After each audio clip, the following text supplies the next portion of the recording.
News Radio 700 WLW. I hate to draw comparisons generation to generation because they're kind of odious, aren't they? It's different for those that are millennials from those that were boomers, those that were millennials from those that were Gen X, Y, or Z. I mean, it's just different. Life is different. There are different stressors. There's different things available to you, different things not available to you. So I hate to do that, but it's something now that just absolutely is stunning about Gen Z.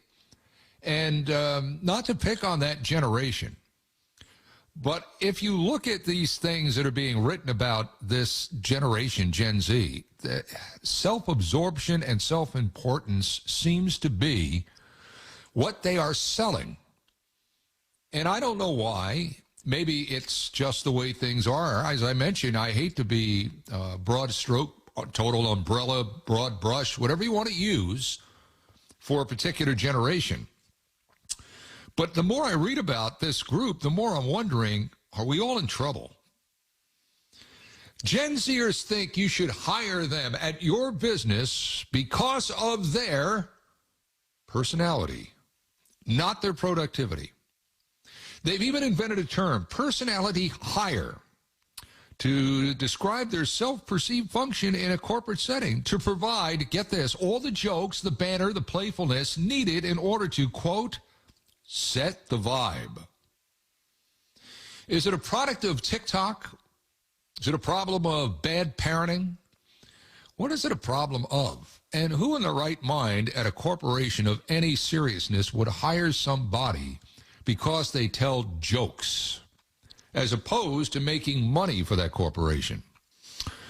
After her series of TikToks calling for, quote unquote, an unserious workplace and the integration of Gen Z lingo into the office parlance went viral, a 22-year-old by the name of Bella Rose Martell said her manager at a software company found her videos hilarious. She said, before we all started at a meeting, he said to me, Bella Rose, do you want to set the vibe for today's call?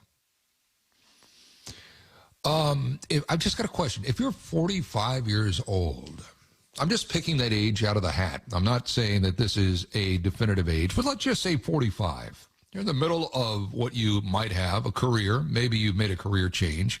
Maybe you have, kids you're supporting, kids that you're saving for when they go to school. Does anybody out there at 45 think they've ever been hired because they tell good jokes? But apparently that's what this generation thinks, and it's got me scratching my head. So much so as I'm thinking I need help with this one. And so I'm bringing into the equation right now Joel Patterson. Joel Patterson is a growth and expansion consultant, somebody that helps businesses grow. He's with the Vested Group. The Vested Group is an organization that is, I would say, almost on a yearly basis, a place where you want to go to work, where people really want to go because it's a good corporation. My guess is he doesn't hire anybody simply because they can set a vibe or tell jokes. So I need somebody to walk me off the ledge here if this isn't just an isolated case, because it doesn't appear to be. From what I can tell from reading this story, it's all about creating the vibe.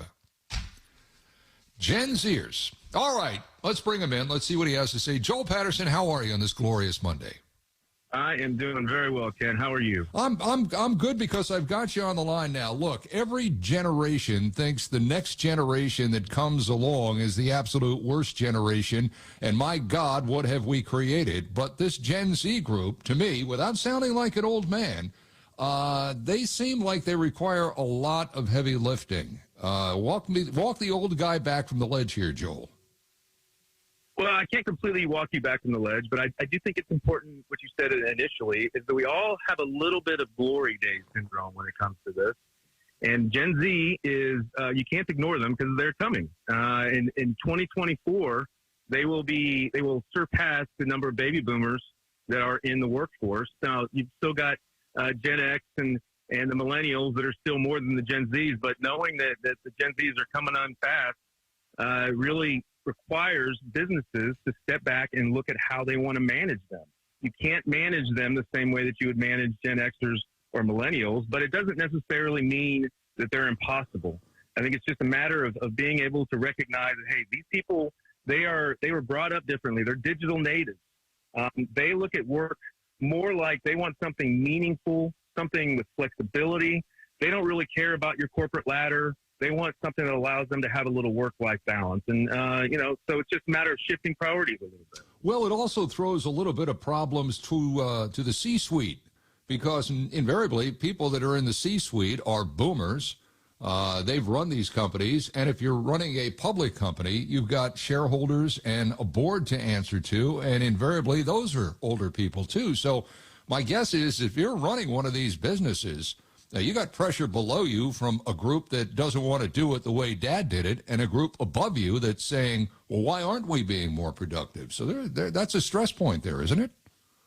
Yeah, absolutely is, and they're getting pinched. And I think here's a really important paradigm shift in the management world is, it's not, oftentimes it's the leader, it's the person that is not being open to recognize that they need to change. They will look at the situation and say, hey, they're new, they're Gen Z, why should I have to change my ways? They should. And that's just not going to work in the future. They need to be able to empower their people, work with them to get things done. They need to recognize that their ultimate job is to coach them, not boss them, and support them in ways that allow, whenever that person does leave the organization, they leave it better than when they started. And, it's a simple shift, but it's not easy. And it's just a matter of being intentional about how you interact with Gen Z. Well, you also have problems inside the actual workforce. I mean, if you have boomers that are used to doing it this way and stay on the job until the job is finished, and if you have to work a weekend or work a holiday, that's what you do. So my guess is there could be either a lot of pushback from the boomers who, as we just said, because of age, are on the way out the door. There could be a lot of pushback from that group, or they might just fall in line too and say, hey, you know what, this Gen Z idea, it's probably not a bad idea. I can just have my glide path out to retirement. Yeah, there's definitely some people that are recognizing, hey, maybe this could work out okay.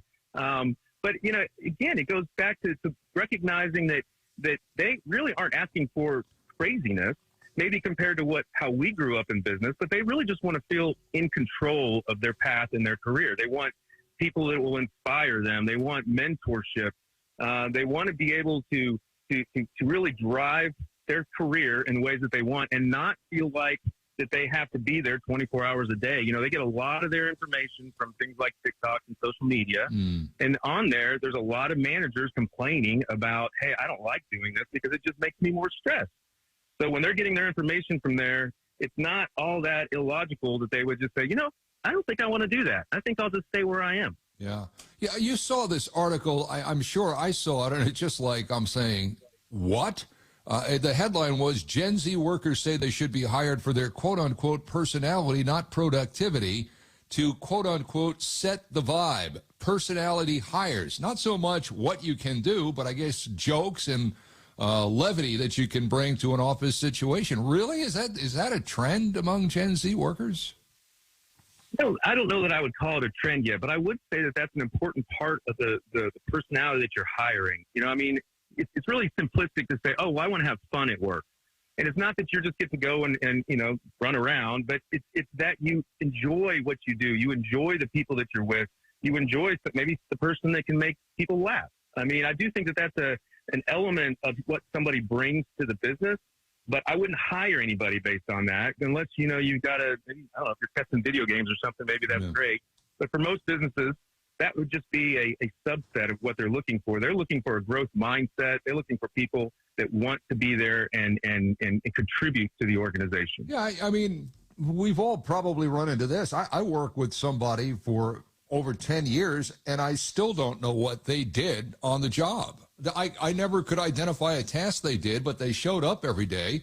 And one day they might bring in donuts, and the next day they might bring a tour group through. And it's like, who are you, and what exactly are you doing? And did you really fool the company here for the last 10 years? I'm not sure these personality hires are anything new. I think there's always been people like that bring more as just being them as opposed to being what they can do. I'm not sure this is altogether just new for Gen Z, is it?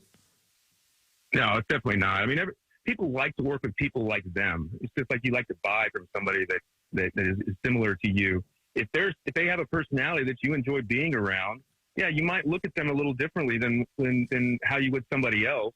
But you still have to have the skills, right? I mean, maybe that person has skills of bouncing around and kind of staying out of the way, but it's still a skill, I suppose. Yeah, you got to look for the people that can actually execute on the job that you're hiring them for. Yeah, it says here that if you want to speak like a Gen Zer, call your manager King, or every time they say, "Hey, great job," you say "slay." I mean, if a boomer starts doing that, it'd be kind of like your grandfather getting his ears pierced. You know, I'm not sure you can totally go down that road, can you? No, and also, we've got so many problems with just, sayings that we've been saying for years. Like I heard one the other day called "out of pocket," which that just means you're not available, right? Yeah. Well, it doesn't really mean that anymore. It means somebody's gotten a little party in over the weekend. So you've got to be on the lookout for those things that are obviously going to be different by generation. I still say YOLO. Because I said that's what all the kids are saying. And then somebody told me a couple of weeks ago, actually, it's YODO. It's not you only live once, it's you only die once. And I'm saying, okay, well, I'll just do YODO. I guess that's what it is. But after a certain amount of time, I mean, it all comes back to what you can do to benefit the company. And if somebody is just sitting in the corner telling jokes all day, they're not productive. And soon, either through management change or because of complaints from other workers, they're going to be found out and run out. So, I mean, you run the company that everybody seems to want to work for. Ultimately, it comes down to how you can benefit the company, and the company isn't there to become a carnival show. It's there to make money. It is, absolutely. It's there to encourage, empower. It's there to challenge people.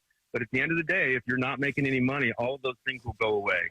And I do think that in the labor shortage and crisis we've been in the last few years, people have a little bit lost sight of that, in that, the demands have gotten so high from some employees that you just can't justify it. It doesn't mean they don't want to do that for you. You just can't do it. And you got to remember that at the end of the day, the business absolutely needs to make a bottom line. Joel Patterson, our guest, he's with the Vested Group, and growth and expansion consulting is what he is all about.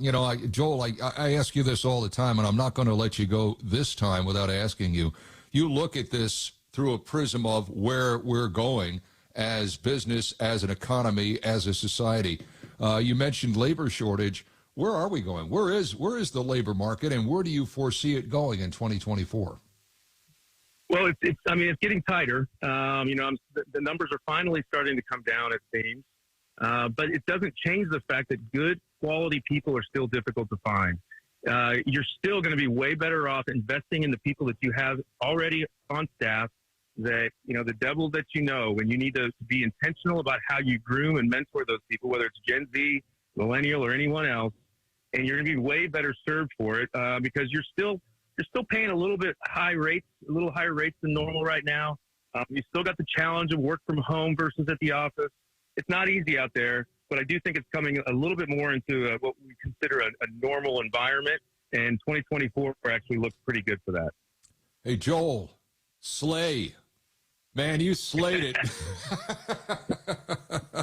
We're on it. You're on fire. You're a hell of a lot closer in age to you're not a Gen Zer, are you? No. You're a millennial. I'm 51 years old. You're a millennial. Yeah, I'm X. You're an X. Oh, wow. You really are. You really are an old man. Anyway, it's great catching up with you. Joel Patterson, the Vested Group. That's where you can find him. Thank you, Joel. Stay well. Thank you, Ken. Take care, bud. You bet.